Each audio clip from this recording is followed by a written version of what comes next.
KSU സംസ്ഥാന ക്യാമ്പിലെ കൂട്ടത്തല്ല് video നിഷേധിച്ച് KSU സംസ്ഥാന അധ്യക്ഷൻ അലോഷ്യസ് സേവ്യർ പ്രശ്നങ്ങൾ ഉണ്ടാക്കിയവർക്കെതിരെ നടപടിയെടുക്കും. ക്യാമ്പിനകത്ത് നടന്ന കാര്യങ്ങൾ പുറത്തുവിട്ടവർക്കെതിരെ നടപടി ഉണ്ടാകുമെന്നും അലോഷ്യസ് സേവ്യർ വ്യക്തമാക്കി.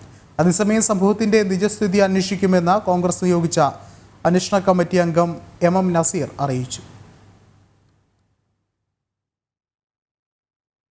ഇത്തരത്തിലുള്ള ഒരു വീഡിയോ ക്ലിപ്പിംഗ്സ് ഈ ക്യാമ്പിൽ കഴിഞ്ഞ 3 ദിവസമായിട്ട് ഇവിടെ നടന്ന ക്യാമ്പിൽ നിന്ന് ഔദ്യോഗികമായിട്ടുള്ള ഏതെങ്കിലും ഭാരവാഹികൾ ഇവിടെ മീഡിയ സെല്ലിൻ്റെ ചുമതലയുള്ള ആളുകളുണ്ട്, സംസ്ഥാന KSU കമ്മിറ്റിയുടെ ഉത്തരവാദിത്തപ്പെട്ട വൈസ് പ്രസിഡന്റുമാരുണ്ട്, ജനറൽ സെക്രട്ടറിമാരുണ്ട്, സംഘടനാ ചുമതലയുള്ള ഭാരവാഹികൾ, ജനറൽ സെക്രട്ടറി ഉൾപ്പെടെയുള്ള ആളുകളുണ്ട്. ആരുടെയെങ്കിലും ഭാഗത്തുനിന്ന് ഔദ്യോഗികമായി അത്തരത്തിലുള്ള ഒരു വീഡിയോ ക്ലിപ്പിംഗ്സോ കാര്യങ്ങളോ നിങ്ങൾക്ക് കിട്ടുക?